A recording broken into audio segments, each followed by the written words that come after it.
यतिखेर हामीसँग संवादमा जोडिनु भएको छ राजनीतिक विश्लेषक सामाजिक अभियन्ता कुमार शङ्कर सर।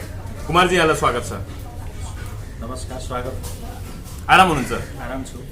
जसरी यो पछिल्लो समय जुन ढङ्गले राजनीतिक विकास भइरहेको छ नि, निवर्तमान प्रधानमन्त्री केपी शर्मा ओली 2 दिन मात्रै भएको छ उहाँको पद गएको होइन, र नयाँ प्रधानमन्त्री सर्वोच्च अदालतको परमादेश सँगसँगै नेपाली काङ्ग्रेसका सभापति शेरबहादुर देउवा प्रधानमन्त्री पदमा नियुक्त हुनुभएको छ। यो समग्र खेल के भइरहेको छ, के लाग्छ यहाँलाई? वास्तवमा अहिले शेरबहादुर देउवाज्यूको नेतृत्वमा नयाँ सरकार गठन भएको छ। हजुर, 4 जना मन्त्रीहरू नियुक्त भइसकेको अवस्था छ। सरकार के को लागि?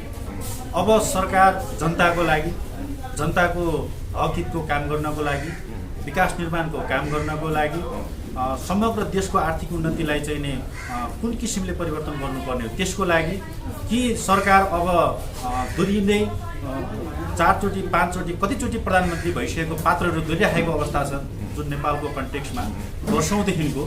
अब यसलाई चुनौती दिनको लागि सरकारले के काम गर्ने हो? वास्तवमा सरकारले काम गर्नुपर्ने अब छोटो टाइम पिरियडमा जे जस्तो भए पनि अब केपी ओली सरकार चाहिँ अपदस्थ भइसकेको अवस्था, सर्वोच्चको फैसलापछि जुन शेरबहादुर देउवा अब अहिले प्रधानमन्त्रीमा नियुक्ति भइसक्नु भएको छ, अब उहाँले चाहिँ नि विश्वासको मत लिनुपर्ने छ संसदबाट 1 महिनाभित्रमा। यो बिचमा उहाँले चाहिँ नि अब कस्तो किसिमको चाहिँ नि राजनीतिक कोर्डिनेट गरेर देशलाई समग्र जनताको चाहिँ हक एउटा जनताको लागि चाहिँ जनताको सरकार भन्ने किसिमले उहाँले चाहिँ त्यो आवाज दिनुहुन्छ। अब यो हेर्न बाँकी। जस्तो तपाईँले भन्नुभयो नि सरकार के का लागि, त्यसो भए तपाईँ नै भनिदिनु सरकार के का लागि हुनुपर्छ, के भइरहेको छ नेपालमा चाहिँ? अब यो जुन कम्युनिस्टको सरकार, नेकपाको सरकार आन्तरिक कलहको कारणले गर्दाखेरि अन्तिममा गएर चाहिँ नि सरकार नभइकन सरकारले एउटा चाहिँ नि कर्मचारीको रूपमा काम गर्ने त्यो एउटा परिपाटी जस्तो मात्रै देखाएर गयो। कुनै पनि आवाज चाहिँ नि दिन सकेन। तर हो भलै चाहिँ नि जोसुकै प्रधानमन्त्रीले पनि आफ्नो गरेका कार्यहरू यो छ, मैले यो राम्रो काम गरेँ भन्ने किसिमको मात्रै फोकस गरेको छ। तर वास्तवमा के जनताले त्यो महसुस गरेको छ त? वर्षौँदेखिको जनताले त्यो महसुस गरेको छैन। हाम्रो अवस्था कस्तो छ त? अझै पनि हाम्रो चाहिँ यो पोलिटिकल प्रणाली, राजनीतिक पार्टीहरूको चाहिँ नि राजनीतिक प्रणालीको कारणले गर्दाखेरि चाहिँ नि जुन किसिमले नेताहरू चाहिँ नि संसदमा चुनेर आएको हुन्छ, चुनावबाट चुनेर आएको नेताहरूले पनि वास्तवमा चाहिँ नि विवेकपूर्ण र देशको वास्तवमा हकितको लागि र देशलाई एउटा विकासको गतिमा अगाडि बढाउनको लागि र विश्व स्तरमा वर्ल्ड वाइड चाहिँ यसलाई द्रुत गतिमा कसरी यसलाई विकास गर्ने यो सम्बन्धमा कसैको पनि एक किसिमको चाहिँ नि वास्तविक चाहिँ नि त्यो खालको प्लानिङ र त्यो खालको सोचको साथ सरकारमा प्रधानमन्त्रीको रूपमा गएको अवस्था छैन। भनेपछि के हालसम्मका प्रधानमन्त्रीहरू सबै असफल हुन् त कि अब कसैलाई अब तुलोमा जोग्दा कोही अलि बढी पल्ला भारी, कोही अलि कम हुन्छ, के लाग्छ तपाईँलाई? अब सर हेर्दाखेरि नेपालको यो प्रधानमन्त्री केपी शर्मा ओली जो निवर्तमान भइसक्नु भएको छ उहाँको अलिकति समीक्षा गर्नुहोस्। के कति काम भयो अथवा के गर्नु भएन, उहाँले के गर्न सक्नुहुन्थ्यो, त्यो हुँदा पनि अवसर गुमाउनु भयो, कसरी हेर्नु भएको छ उहाँलाई? उहाँले गरेका काम जनताले आवाज गर्ने हो। उहाँले गरेका कामहरू अबको चुनावमा चाहिँ अबको चुनावमा चाहिँ जनताले फैसला गर्ने हो। यो नै कि उहाँले चाहिँ नि सरकारबाट अपदस्थ भइसकेपछि एक किसिमले म त एकदमै सफल प्रधानमन्त्री हो भनेर उहाँले घरको बार्दलीबाट पुग्ने बित्तिकै भन्नुभयो नि त, मेरो पालामा के भए, चीनसँग पारवन सम्झौता भयो, धरहरा बन्यो, रानी पोखरी बन्यो, अथवा खोप ल्याउने काम नि मैले गरेको, अरूले जस लिन खोजे भनेर खोपमा पनि राजनीति हुन लागे, यावत चर्चाहरू गर्न लाग्नुभयो। उहाँको पालामै अब अलिकति भनौँ न कोभिडको भयावह स्थिति पनि भयो, अझै पनि छ। त्यही हिसाबले कोभिडलाई नियन्त्रण गर्नको लागि मैले ठुलो भूमिका खेलेँ भनेर उहाँले त आत्मप्रशंसा निकै गरिरहनु भएको छ। त उहाँले त्यत्रो काम गर्दा तपाईँ चाहिँ केही काम नगरे जस्तो देख्ने? काम उहाँले गर्नुभएको छ, भलै उहाँले काम गरेको विषयलाई जनताले चाहिँ त्यसको मूल्याङ्कन गर्ने। तर वास्तवमा के भइरहेको छ भन्दाखेरि अझै पनि चाहिँ नेपालको नेताहरू, नेपालको प्रधानमन्त्रीहरूमा एक किसिमको मैले राम्रो काम गरेँ भन्ने किसिमको जनतालाई त्यो एउटा आश्वासन दिने र देखाउने र त्यसको लागि उहाँले प्रचार प्रसारको लागि मात्रै समय खर्चिने अवस्था छ। तर यो हट्नुपर्छ, यो गलत खालको प्रवृत्ति हट्नुपर्छ। अब एक्सनमा रहेर काम गर्नु पर्यो। हो, त्यो त राम्रो काम गर्नुपर्छ भन्ने त सबैले भन्छन्। तपाईँको अलिकति गहिराइमा तपाईँले विश्लेषण गर्दा केपी ओलीले गर्न सक्ने काम के थियो, गर्न किन सक्नु भएन होला, के लाग्छ तपाईँलाई? गर्नु चाहिँ के भयो तपाईँको विचारमा? के राम्रा कामहरू भयो केपी ओली सरकारको पालामा? उहाँले राम्रा काम गर्नु नै जनतालाई आवाज दिनुपर्ने हो। तर वास्तवमा उहाँले जुन धरहरा केही आवाज भएन। धरहरा बनाउने कुराहरू उठाउनु भयो, रानी पोखरी बनाउने कुराहरू गर्नुभयो, त्यसपछि चाहिँ नि उहाँले चाहिँ नि नेपालमा रेलका कुराहरू गर्नुभयो, त्यसपछि पानी जहाजका कुरा गर्नुभयो। अब अहिले पानी जहाज कार्यालय के गर्दैछ? पानी जहाज उहाँले जुन कार्यालय खोल्नुभयो त्यहाँको कर्मचारीले के काम गरिरहेको छ? र यस्तो किसिमको चाहिँ नि यो जुन किसिमको उहाँहरूको एउटा चाहिँ नि राजनीतिक प्रोपोगन्डा चाहिँ नि जनताको माझमा लगेर चाहिँ जनतालाई भ्रमित गर्ने किसिमको यो हाम्रो यो सदियौँदेखिको यो किसिमको प्रचलन छ, यो राजनीतिक प्रचलन छ। यो राजनीतिक प्रचलन अब चिर्नको लागि शेरबहादुर देउवाको अगाडि चाहिँ एउटा खुकुरीको धारमा बसेर काम गर्नुपर्ने अवस्था आएको छ। यसैसँग अलिकति जोडौँ न, जस्तो केपी शर्मा ओली नेतृत्वकै सरकारको पालामा नेपालको चुच्चे नक्सा आयो नि, यसलाई चाहिँ के भन्नुहुन्छ? यो ऐतिहासिक उपलब्धि हो कि अथवा अन्य केही हो? यो चर्चाको लागि मात्रै कागजी रूपमा सबै कुराहरू उपलब्धिमूलक छन्। संविधानले हरेक चाहिँ व्यक्तिको हरेक समुदायको विभिन्न कुराहरू उठाएर चाहिँ सबै कुराहरू चाहिँ सुनिश्चित भइसकेको अवस्था छ। तर त्यो अब कागजी रूपमा मात्रै छ। अब एक्सनमा रहेर काम गर्नुपर्ने छ। र शेरबहादुर देउवालाई पनि चाहिँ he's a not old man, he's a action man भन्ने किसिमको जुन खालको एउटा चाहिँ उहाँको चाहिँ एउटा त्यो खालको उहाँको स्वभाव देखिएको छ। तर अब उहाँले वास्तवमा 4-5 चोटि प्रधानमन्त्रीमा दोहोरिसकेको पात्र अब फेरि चाहिँ उहाँले मौका पाउनु भएको छ। सर्टेन टाइममा उहाँले चाहिँ लाइफको उत्तरार्धमा चाहिँ उहाँले कस्तो किसिमको चाहिँ काम गर्नुहुन्छ र कस्तो खालको एउटा क्याबिनेट बनाउनुहुन्छ र कसरी चाहिँ पोलिटिकल पार्टीहरूलाई एक किसिमको विश्वास दिनुहुन्छ र जनतालाई विश्वास दिनुहुन्छ र त्यसपछि कस्तो किसिमको उहाँले चाहिँ इतिहास रच्नुहुन्छ भन्ने नै मूल विषय नै यही हो। त्यही त, त्यो त स्वाभाविक कुरा भयो। उहाँले कस्तो काम पर्फर्म गर्नुहुन्छ त्यही अनुसार जनताले त्यसको मूल्याङ्कन गर्ने कुरा हुन्छ भन्ने कुरा त सामान्य विषय, सामान्य तर्क नै भयो होइन। तपाईँले भन्दा चाहिँ अब यो शेरबहादुर देउवाको नेतृत्वको सरकारमा कस्ता व्यक्तिहरूलाई नियुक्त गर्नुपर्छ? जस्तो योभन्दा अगाडि कुलमान घिसिङ जसले प्राधिकरणको नेतृत्व गर्नुभयो, 18-19 घण्टाको लोड सेडिङ अन्त गर्नुभयो, एकदमै राम्रो प्रशंसा भयो। उहाँलाई फेरि पनि ल्याउनको लागि मानिसहरूले अथवा पुनः कार्यकाल दिनको लागि केपी शर्मा ओलीको नेतृत्व जुन सरकार थियो, प्रधानमन्त्री हुनुहुन्थ्यो, त्यो बेला निकै दबाब दिएर पनि उहाँले के अरे कुलमान घिसिङलाई राख्नु भएन। यो हिसाबले के भन्नुहुन्छ? अब फेरि कुलमान घिसिङ आउने सम्भावना के कस्तो होला अथवा के हुन्छ? उहाँलाई कस्तो भूमिका दिनु पर्ला तपाईँ? वास्तवमा यो निकै महत्त्वको विषय हो। जसरी पूर्ववर्ती सरकारले चाहिँ नि राम्रा खालका व्यक्तिहरूलाई चाहिँ नि मन्त्रीमा नियुक्ति गरेको थियो, गोकर्ण विष्ट जस्ता व्यक्तिहरू, वसन्त नेमाङ जस्ता व्यक्तिहरू। तर त्यस्तै गरी चाहिँ उहाँले चाहिँ अर्थमन्त्री युवराज खतिवडा जस्ता व्यक्तिहरू, समाजमा एक किसिमको चाहिँ नि प्रभाव पार्ने किसिमको एउटा देशलाई लिड गर्ने किसिमको व्यक्तिहरू चाहिँ नि मन्त्रीमा नियुक्ति गर्नुभएको थियो। तर आन्तरिक कलह, राजनीतिक भागभण्डा र नेताहरू एक किसिमको मन्त्रीहरू पनि कमाउ धन्दामा लागेको कारणले गर्दाखेरि मन्त्रीले वास्तवमा चाहिँ नि यदि इनकेस चाहिँ नि जनता र देशको हकहितको लागि काम गर्ने र वास्तवमा एउटा मन्त्री भइसकेपछि उसले आफ्नो एउटा नैतिकतालाई नबिर्सिकन नैतिकताको धरातलमा चाहिँ रहेर टिकेर त्यसरी काम गर्ने हो भने पक्कै पनि जनताले त्यही किसिमको चाहिँ उनीहरूलाई फेरि चाहिँ मत दिनेछन् र त्यही किसिमले उनीहरू फेरि निर्वाचित भइसकेपछि वर्षसम्म एउटा चाहिँ नेपालको पोलिटिक्स चाहिँ एउटा ट्र्याकमा जानेछ। र अहिले बन्ने क्याबिनेट अब 4 जना मन्त्रीको क्याबिनेट बनिसकेको छ। पम्फा भुसाल ऊर्जा मन्त्री बन्नुभयो, गृहमन्त्री बालकृष्ण खाँड बन्नुभयो, अर्थमन्त्री हाम्रो त्यो जनार्दन शर्मा बन्नुभयो। यो हिसाबले जसरी क्याबिनेटको यो सुरुवाती चरणमा उहाँले शपथ लिनु भइसकेको छ नि, यो हिसाबले के देखाउँछ? राम्रो क्याबिनेट बन्ने सम्भावना कतिको छ? के लाग्छ यहाँलाई? अथवा शेरबहादुर देउवा नेतृत्वको सरकारले कस्तो पर्फर्मेन्स देला? अब इन्डिकेटमा जुन पात्रहरू आइसकेको छन्, जनार्दन शर्मा उहाँ चाहिँ नि ऊर्जा मन्त्री भइसकेको व्यक्ति, उहाँले नै कुलमानलाई नियुक्त गर्नुभयो। अब उहाँले कुलमानलाई एउटा कुलमान घिसिङ ज्यूलाई उहाँले कुनै एउटा चाहिँ नि पोस्ट दिनुपर्ने हुन्छ। त्यसको लागि वास्तवमा सही पात्र अब यो कुलमान घिसिङले फेरि प्राधिकरणकै नेतृत्व गर्नुपर्छ। प्राधिकरणको नेतृत्व या चाहिँ उहाँले चाहिँ मन्त्रालय आयल निगमको चाहिँ कुनै एउटा रिपोर्टेड अर्गनाइजेसनमा एउटा रहेर उहाँले काम गर्न सक्नुहुन्छ। त्यो उहाँको एउटा भलै राजनीतितिर उहाँलाई तान्नुभन्दा पनि वास्तवमा जनताको एउटा सपोर्टको लागि, जनताको एउटा कामको लागि, देशको कामको लागि उहाँले चाहिँ त्यो किसिमले चाहिँ उहाँले कुनै पनि उसमा चाहिँ भूमिकामा उहाँले नियुक्ति गर्न सक्नुहुन्छ जनार्दन शर्माले। हजुर, ठिक छ, यो कुरा त भइहाल्यो। जस्तो तपाईँले यो देशमा सरकार के का लागि भनिरहँदा यो देशमा सरकार चाहिँ के का लागि बनिरहेको छ अथवा काम गर्न नसकेको हो भने किन नसकेको होला, के भइरहेछ, किन यो राजनीति चाहिँ नेपालको हातमा छैन भनेर पनि कतिपयले भन्छ, तपाईँलाई चाहिँ के लाग्छ? वास्तवमा यो चाहिँ नेपालमा सदियौँदेखिको विदेशी चलखेलको जुन कुरा भइरहेको छ, सरकार फेरबदलको कुरादेखि लिएर दरबार हत्याकाण्डको कुरादेखि लिएर विभिन्न चाहिँ नि अहिले हाल आइसकेपछि चाहिँ नि सङ्घीय संरचनामा देश गइसकेको अवस्थामा अब हामीले कसैले दोष दिएर हुन्। वास्तवमा के हुनुपर्छ भन्दाखेरि नेताको चाहिँ नि क्यारेक्टर सुध्रिनु पर्यो, नेताको क्यारेक्टर, नेताको छवि र नेताको सोच बदलिनु पर्यो। अबको परिवेशमा जो बदलिएर आउँछ, जसरी चाहिँ नि पार्टीगत रूपमा चाहिँ जसरी सदियौँदेखिको पुरानो पार्टीहरूको एउटा अस्तित्व विलय भयो, कतिपय पार्टीहरू चाहिँ नि कतिपय चाहिँ नि एउटा कुहिएको आलु चाहिँ नि दोहोरेर आए जस्तो त्यो खालको अवस्था थियो।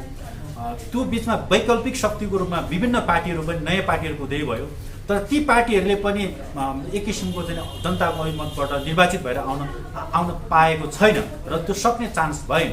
त्यो वास्तवमा के भयो भन्दाखेरि एक किसिमको हाम्रो चाहिँ पोलिटिकल पार्टीहरूको चाहिँ उहाँहरूको एउटा चाहिँ आन्तरिक उहाँहरूको चाहिँ उद्घोष मात्रै रह्यो, आन्तरिक उहाँहरूको उद्घोष मात्रै रह्यो। जनताको बिचमा उहाँहरूले चाहिँ भोट ब्याङ्कको रूपमा चाहिँ उहाँहरूले विभिन्न घोषणापत्रमा विभिन्न चाहिँ कुराहरू उठाएर जनताको माझमा जानुहुन्छ चुनावमा, तर वास्तवमा उहाँहरूले काम गर्ने जब ठाउँमा आउनुहुन्छ, जब सरकारमा आउनुहुन्छ, तर उहाँहरूले ठिक उल्टो काम गर्नुहुन्छ। उहाँहरूले वास्तवमा यदि इनकेस चाहिँ नेपालको पोलिटिक्स कस्तो किसिमको हुनुपर्छ भन्ने समग्रमा हामीले के विश्लेषण गर्न सक्नुपर्छ भन्दाखेरि नेपालको पोलिटिक्स भनेको अब नेता बन्ने होइन, जनता बन्ने। नेता भनेको चाहिँ एउटा चाहिँ समाज परिवर्तनको लागि हिँडेको एउटा संवाद, समाज परिवर्तनको लागि हिँडेको एउटा आइडल हो। त्यो आइडलले आफूले गुमाएर जनतालाई दिन सक्नुपर्छ।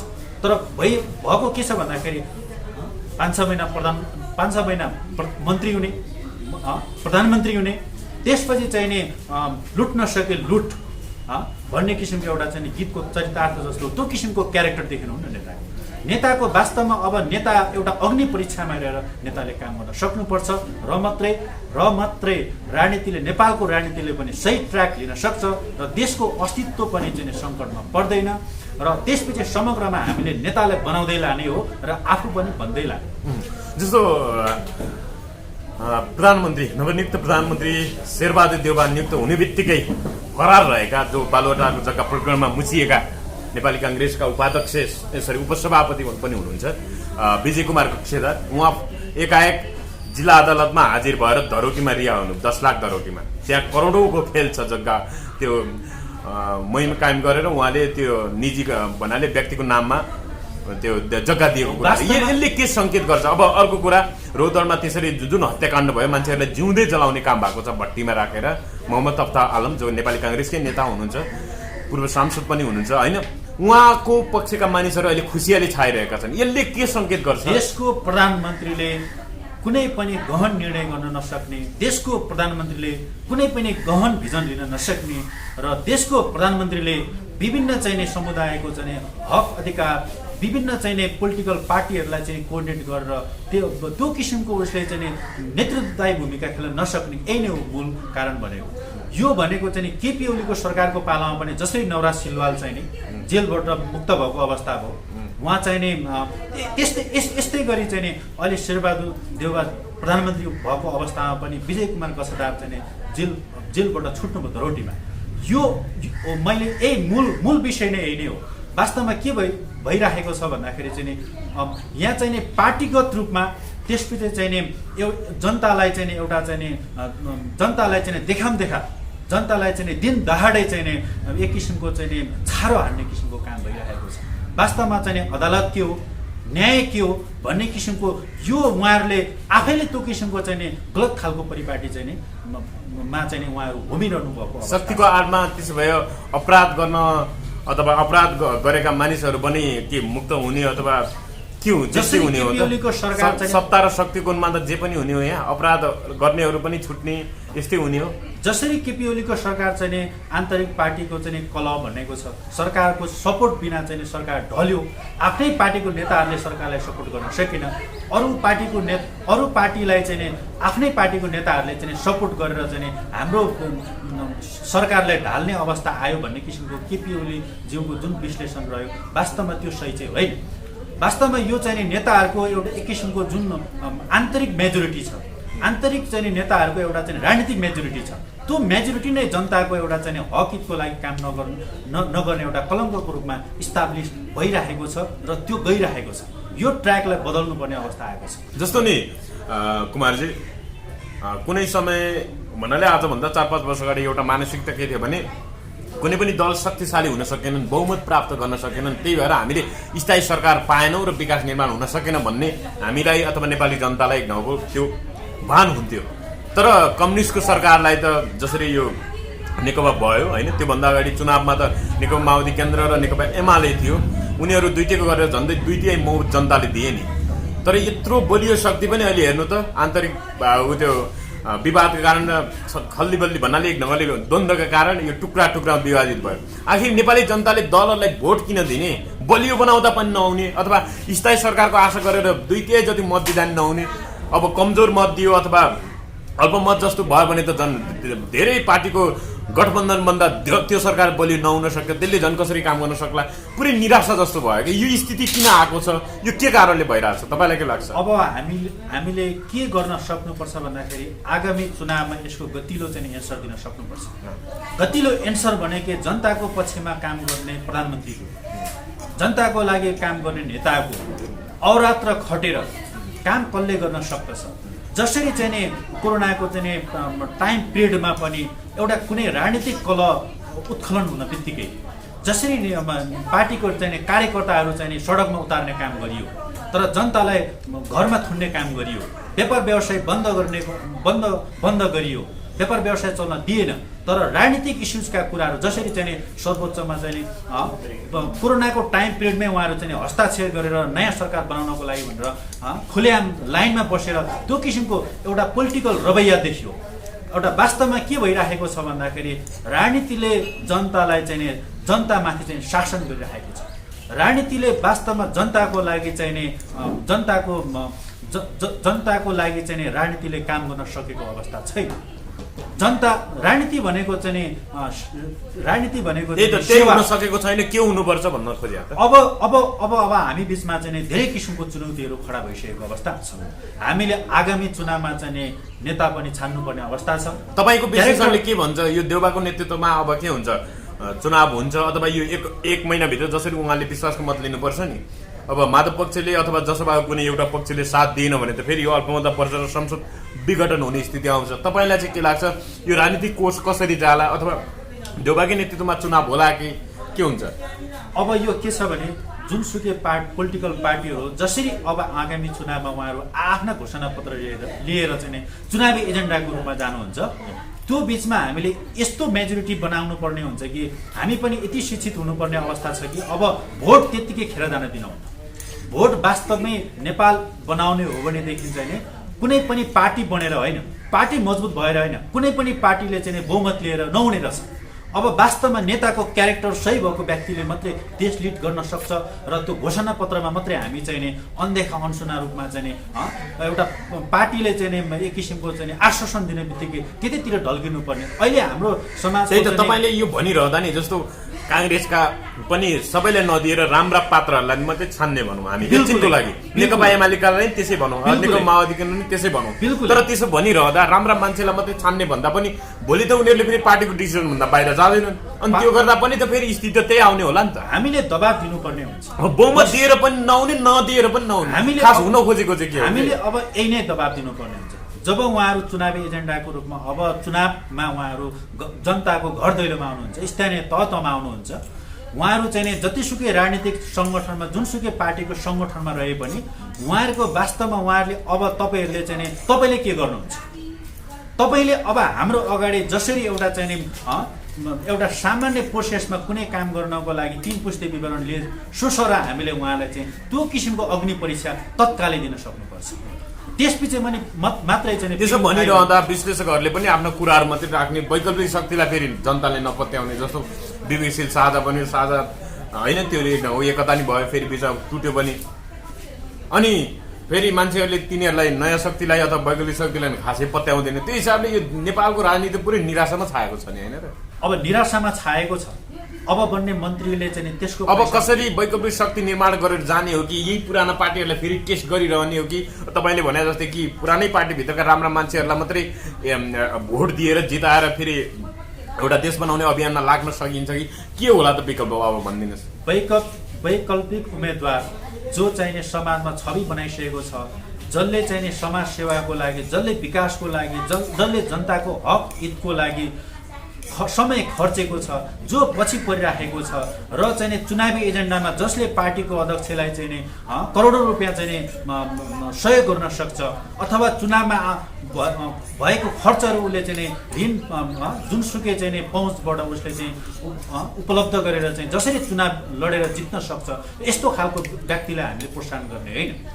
वास्तवमा प्रोत्साहन गर्ने भनेको चाहिँ नि अब भनेको राजनीतिक पार्टीहरूले पनि चाहिँ को उम्मेदवार चाहिँ एउटा वास्तवमै भोलि जनताको हक हितको लागि र एउटा समाज परिवर्तनको लागि र देशलाई आर्थिक उन्नतिमा परिवर्तन गर्नको लागि जो को सक्षम छ त्यो व्यक्तिलाई अब राजनीतिक पार्टीहरूले चाहिँ चुनावी खर्च उठाउने र उसँग कति पैसा आउँछ र कसलाई उम्मेदवार बनाउनेतिर होइन।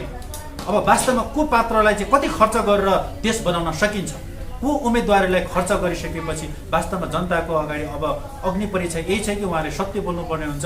कुनै पनि झुट, कुनै पनि छलछाम र कुनै पनि पार्टीमा चाहिँ एउटा घोषणा पत्र मात्रै लिएर अब जनताले पत्याउने छैन। भनेपछि अब आउने चुनावमा नेपाली जनताले निकै विवेक पुर्याएर मतको प्रयोग गर्नुपर्छ नि त? तपाईँको निष्कर्ष त्यही हो, बुझिहाल्यो।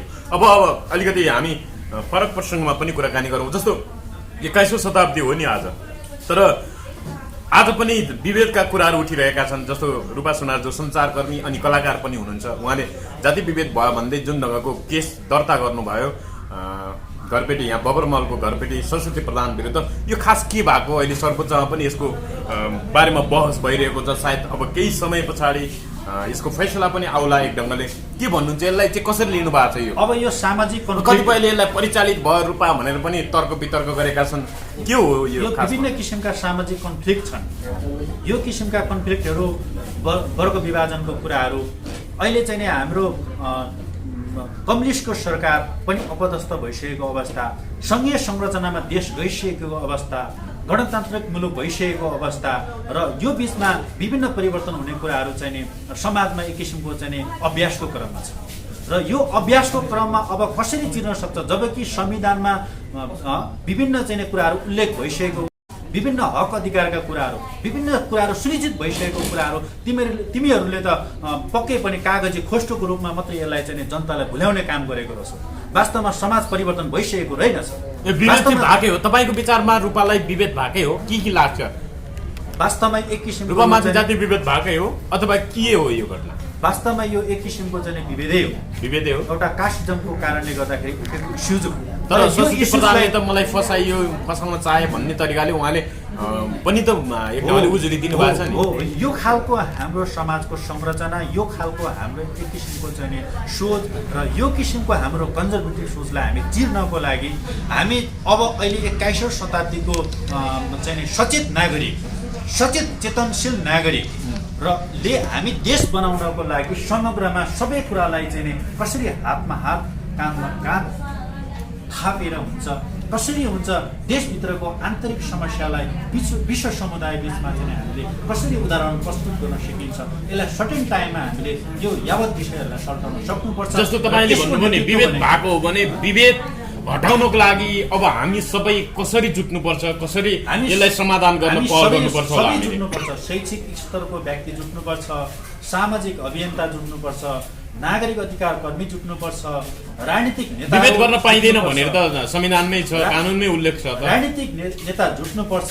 यो कुनै व्यक्तिले, कुनै एउटा पार्टीले कुनै वर्गले कुनै समुदायले यो कुनै पनि गर्न सक्ने विषय होइन। जस्तो संविधानमा कुमारजी म अझै त्यसमै जोडेँ, तपाईँलाई विभेद भएको भन्ने त लाग्यो, तर विभेदै हो नि कसरी चाहिँ विभेद भयो अलिकति कोर तरिकाले यसलाई एनालाइसिस गरौँ। यहाँ सिम्पली छ, हजुर यदि इनकेस चाहिँ के कारणले चाहिँ विभेद भयो जस्तो लाग्यो तपाईँलाई? यदि इनकेस रूपा सुनारको ठाउँमा सरस्वती, रूपा श्रेष्ठ, रूपा गुरागाई, रूपा पराजुली, रूपा राई, रूपा तामाङ लामा जो कोही यिनी व्यक्ति गएको भएदेखि सायद उहाँले कोठा दिनुहुन्थ्यो। उहाँलाई एक किसिमको चाहिँ नि म कामीको छोरी हो नि आन्टी भन्न बित्तिकै त्यसो भनिरहँदा जस्तो सबै कुरा मिल्यो अनि जस्तो तपाईँ एकछिनको लागि घरपेटी हुनुभयो, म एकजना कोठा खोज्ने मानिस भएन, म एकछिन दलित भनिएको नै मानिस भएँ ल।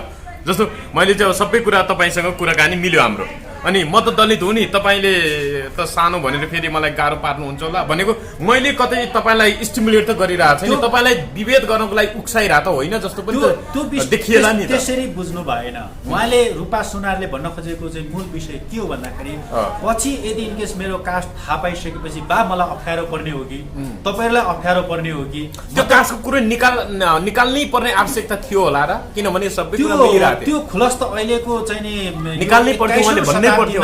21औं शताब्दीमा हरेक समुदायको हक हितको कुराहरू, त्यसमा पनि दलित समुदायको हक हितका कुरालाई विशिष्ट स्थान दिएर संविधानमा चाहिँ नि यो जातीय छुवाछुत गर्नु जघन्य अपराध भनेर उल्लेख भइसकेको कुरा छ। भले उहाँलाई चाहिँ नि त्यो विषय थाहा नभएको पनि हुनसक्छ, संविधानमा हरेक हक अधिकार सुनिश्चित भएको विषय थाहा नहुनु पनि कसलाई चाहिँ थाहा नभएको भने रूपालाई सरस्वती प्रधानलाई थाहा नभएको पनि हुन सक्दछ। तर एक किसिमको यो के हो भन्दाखेरि चाहिँ नि वर्षौंदेखिको सामाजिक कन्फ्लिक्ट हो। जस्तो फोन शब्दमा त नि कुमारजी मलाई त केही अप्ठ्यारो थिएन, माले के भन्नुहुन्छ त्यही मलाई चाहिँ अलिक गाह्रो हुन्छ, पुराना पुस्ताका मान्छेलाई चाहिँ अलिक गाह्रो हुन सक्छ। यो भनेको के हो भन्नाले सरस्वतीजीले त मलाई त केही छैन यो विभेद भन्ने कुरा म त मान्दिनँ भनेर यङ जेनेरेसन अहिलेको पुस्ता चाहिँ विभेदबारे अलिकति सचेत भइरह, पुरानालाई गाह्रो भएको हिसाबले उहाँको गलत होइन, वृद्ध आमाले चाहिँ त्यो सोचले यस्तो परिस्थिति ल्याओ भन्ने चाहिँ लाग्छ। पक्कै पनि उहाँले मलाई त फरक पर्दैन कि उहाँले बहाना मात्रै बनाउनु भयो, पक्कै पनि मलाई त फरक पर्दैन बहिनी भन्ने किसिमको जुन किसिमको आशय व्यक्त गर्नुभयो। तर उहाँले नै के भन्नुपर्ने थियो भन्दाखेरि ठिक छ तपाईँ कामीको छोरी हो, यसमा केही फरक पर्दैन, तपाईँले चाहिँ यदि इनकेस मेरो माले चाहिँ पछि तपाईँको कामीको छोरी हो नि भनेर थाहा पाएको खण्डमा पनि मैले मानव हो, हामीले कुकुरलाई त एउटा उच्च स्थान दिएर चाहिँ उसका हरेक हक अधिकार सुनिश्चित गरेको अवस्था छ भनेपछि भने मानव हो, मानवको हक अधिकार त चाहिँ हामी आफैले सुनिश्चित गर्यौं, यसमा कास्टले केही पनि फरक पार्दैन भनेर मेरो मम्मीलाई पनि मेरो बाजेले कामी भन्नेमा के फरक पर्थ्यो भनेर यसरी सम्झाउनु पर्दै हैन। त्यसो भए बिल्कुल तपाईँ त बहिनी कामीको छोरी, त्यसमा केही पनि फरक पर्दैन। तपाईँले चाहिँ नि मैले चाहिँ नि मेरो घरको चाहिँ नि अधिकार मेरो हो र मैले तोकेका कुराहरू समयमा भाडा पेका कुराहरू, हाम्रोमा बस्दाखेरि के कसरी बस्ने, विभिन्न अब व्यक्तिगत आफ्नो चाहिँ हरेक हामी एउटा समाजको हाम्रो परिवारको सदस्य जस्तो कसरी बस्ने यो विषयमा उहाँले इनकेस चाहिँ फोकस गर्ने हो भनेदेखि चाहिँ रूपा सुनारलाई चाहिँ उहाँले त्यो किसिमको एउटा वेद अथवा त्यो किसिमको उहाँले एउटा चाहिँ कन्फ्लिक्ट ल्याउनु पर्ने अवस्था चाहिँ थिएन। तर भले उहाँले चाहिँ एक किसिमको अन्जानमा होस् अथवा उहाँले पछिल्लो लटमा जुन किसिमको एक नागरिक अधिकार कर्मीकोमा सर्वोच्चतिर जुन किसिमले उहाँले चाहिँ गइरहनु भएको छ रिट लाउनको लागि रूपा सुनारको विरुद्धमा, यो कुराहरू भनेको एउटा हास्यास्पद छ। वास्तवमा उहाँ पनि एउटा समाज परिवर्तनको लागि उहाँ पनि एउटा समाज परिवर्तनको लागि अभियन्ता बन्नुपर्दछ र तपाईँ हामी पनि एउटा चाहिँ शैक्षिक समुदायको शिक्षित व्यक्तिहरू चाहिँ यसको लागि अग्रसर हुनुपर्दछ। र यही घटना नि कुमारजी, त्यसो भए यो घटना परिचालित हो कि होइन, किनभने उहाँकै पार्टी चाहिँ अहिले आन्दोलन गर्ने, माइतीघरमा प्रदर्शन गर्ने, अरू देशका विभिन्न ठाउँहरूमा प्रदर्शन गर्ने, अथवा शिक्षा मन्त्री जसरी आउनुभयो सरस्वती प्रधान रिया भन्नाले हिरासतमा रिया हुँदै गर्दा जसरी उहाँको प्रवेश भयो नि त्यसलाई लिएर शिक्षा मन्त्रीलाई पनि निवर्तमान शिक्षा मन्त्री भइसक्नु, त्यो सरकारै ढलिसक्यो होइन, तैपनि त्यसको विरुद्धमा पनि अहिले रिट एक ढङ्गले चलिरहेको छ। यो विषयलाई धेरै लम्ब्याउनु पर्ने अवस्था छैन। अबको राजनीति आवश्यकता भन्दा बढी यसलाई उचालिएको चाहिँ हो कि होइन? अबको राजनीतिक यो सबैलाई महसुस भइसकेको कुरा हो। अबको राजनीतिक पार्टीहरूले अब चुनावमा कुन एजेन्डा लिएर दलित समुदायभित्र त्यसपछि गैर दलित समुदायभित्र र समग्र चाहिँ नि एउटा नेपालको चाहिँ नि विभिन्न भौगोलिक परिवेशको चाहिँ नि स्थानीय निकाय छ, त्यो निकायमा यति कन्जर्भेटिभ सोच छ।